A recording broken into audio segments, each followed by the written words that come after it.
«Потребность красоты и творчества неразлучна с человеком», — сказал Достоевский. Какими живописными красками, музыкальными аккордами и театральными постановками запомнился 2022 год? Наша редакция пристально следила за культурными событиями в Абхазии. Давайте вместе вспомним главные из них.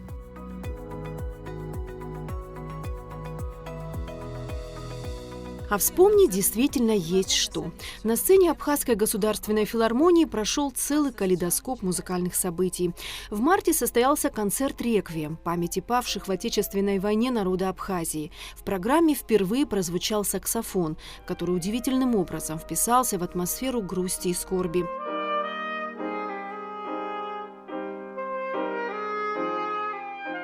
В мае оперная певица Елена Анкваб исполнила легендарные песни о войне 41-45 годов.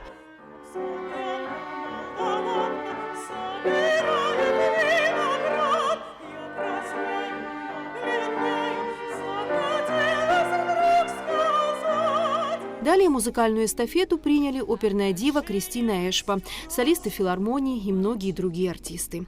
Если предыдущие 2 года культуре приходилось буквально выживать в ковидных условиях, то со спадом заболеваемости творчество быстро вернулось в прежнюю форму, заблистав еще более яркими красками. Несомненно, пандемия нас тоже чему-то научила. Например, ценить возможность сходить в театр или на выставку, а после поделиться впечатлениями в формате живого общения.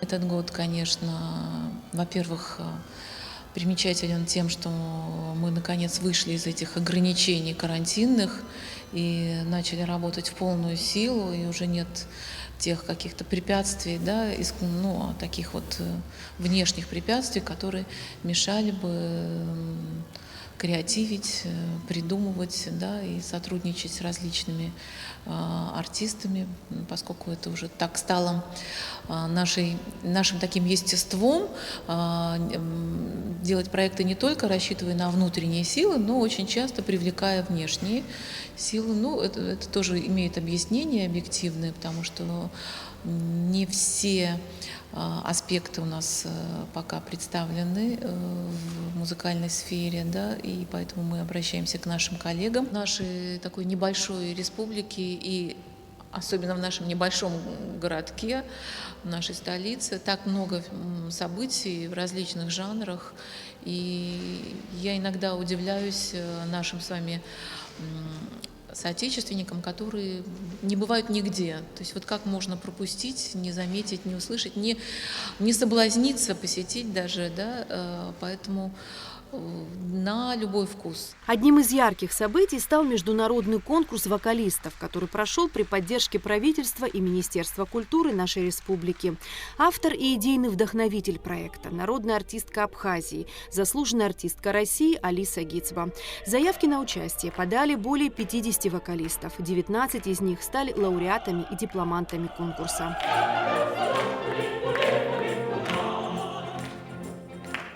Это было действительно очень яркое событие. Такое количество замечательных голосов съехалось в нашу столицу.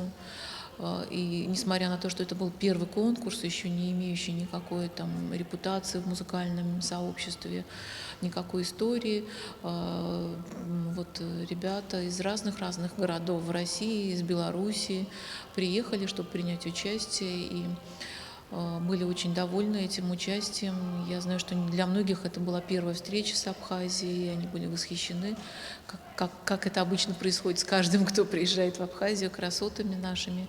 И поэтому я думаю, что здесь не только культурное значение, но и такое вот как бы политическое значение этот проект имел, потому что вот резонанс достаточно силен, чтобы не оценить, не признать этого. Центром притяжения зрителя в этом году не раз становился и Абхазский драмтеатр. Несомненно, самым значимым культурным событием стал юбилейный 20-й международный фестиваль «Хибла Гирзмава приглашает». Проходил он 26 и 28 августа. Концерты состоялись в двух городах – Сухуми и Пицунде. Бриллиантовый голос, золотое сопрано, искристое бельканто. Сколько ни цитирую высказывания, все будет мало, чтобы охарактеризовать несравненную Хиблу Гирзмава. Я вас поздравляю с огромным праздником, с Днем независимости Абхазии. И как символично, что наш 20-й фестиваль звучит сегодня здесь, в нашем любимом театре. И я очень счастлива, что я абхазка, что я сегодня стою с абсолютно ровной спиной, с абсолютной гордостью.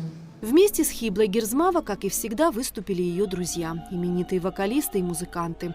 У зрителей, которые не вместились в театр, тоже была возможность послушать любимых артистов.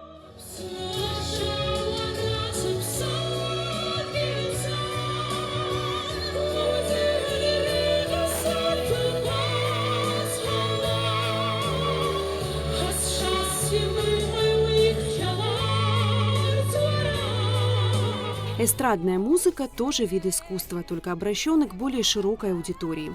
В уходящем году своих поклонников радовали и популярные исполнители.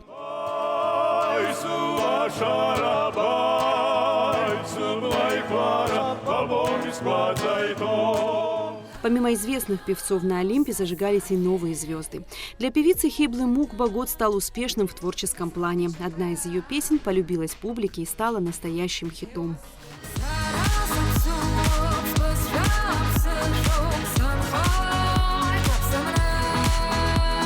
Песню «Сарасапсу» я выпустила ближе к Дню Победы.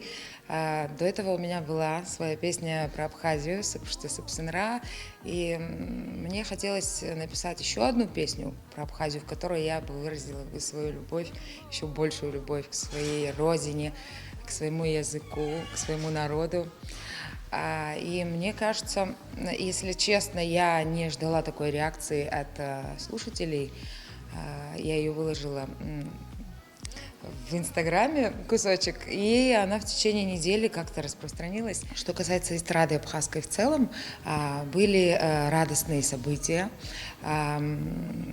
Очень много молодых, начинающих исполнителей принимали участие в разных проектах, не только в Абхазии, но и за пределами Абхазии принимали участие в проектах и хорошо себя проявляли. И я думаю, что для таких, как я, для других исполнителей, у которых есть ученики, это радостные события. И я бы хотела бы, чтобы в 2023 году у подрастающего поколения были еще большие возможности проявлять себя. Наряду с музыкальной на сцене совершалась и театральная магия.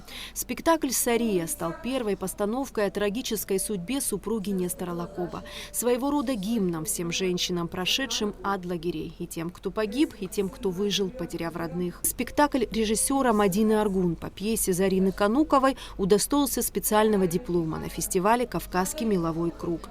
Мы помним о замечательной премьере в Абхазском государственном драматическом театре «Сария» спектакль. Очень сильная, серьезная постановка, сложная, с которой, в общем, актеры, режиссер справились. Были замечательные постановки в молодежном театре, прошла там комедия. Молодежный театр, к тому же, возрождает малую форму театральную. Сейчас недавно совсем у них прошла премьера такого юмористического, что ли, театра.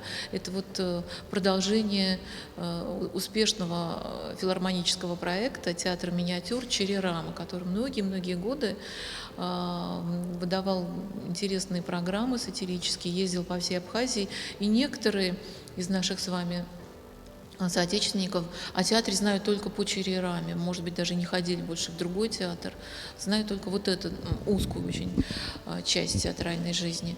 И вот в молодежном театре появился такой проект, и он имеет очень хороший отклик у зрителя.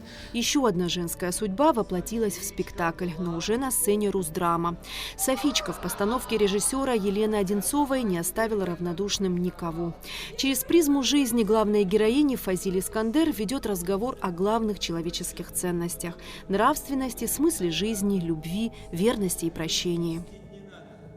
Очень активно и интенсивно работает Русский драматический театр, и там множество премьер, и причем тоже в разных жанрах, в разных форматах. Это и крупные спектакли, и спектакли малой формы, моноспектакли. И вот из совсем недавних моих впечатлений это спектакль по повести Искандера «Софичка». Замечательно, что он вернулся на сцену. Мы помним дипломный спектакль выпускников Щукинского училища. И вот сейчас спектакль будет в репертуаре, и очень хорошая постановка, которая, надеюсь, еще много лет будет блистать и украшать афишу театральную. Поэтому у каждого из нас есть возможность увидеть, а может быть неоднократно даже посмотреть и восхититься игрой актеров. Собирательным образом уходящего года можно смело назвать женский образ. Именно он красной нитью проходит через все культурное пространство. Об этом свидетельствует и скульптура художника Виталия Джения, признанная лучшей работой 2022. А работ было много, как и экспозиций в Центральном выставочном зале. Персональные, ежегодные, уникальные фотовыставки. И все разные и прекрасные. 2001 года при Владиславе Григорьевиче было вот это придумано. Когда официально написали письмо ему, послали, и он когда увидел, вызвал меня и сказал: я очень рад, что вы придумали такое мероприятие, которое будет поднимать дух художников. Конечно же, для культуры Абхазии в целом это имеет большое значение. Вот, проведение подобного рода выставок, это стимулирует молодое поколение к тому, чтобы выбирать это направление. Были и благотворительные мероприятия. В ноябре по инициативе Министерства культуры Республики и Абхазской православной церкви в Моковском соборе прошел концерт. Все собранные средства были направлены на реставрацию собора. Духовные песнопения звучали в исполнении хора Сретенского монастыря и Абхазской государственной хоровой капеллы.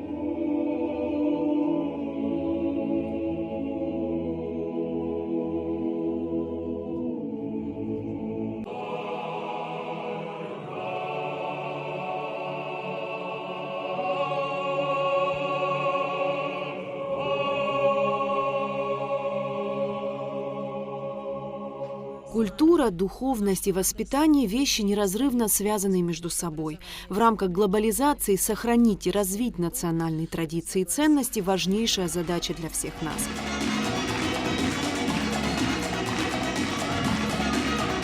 Конечно, культурное воспитание складывается из множества факторов. И главный из них – семья – самое необходимое звено для системы образования и воспитания человека.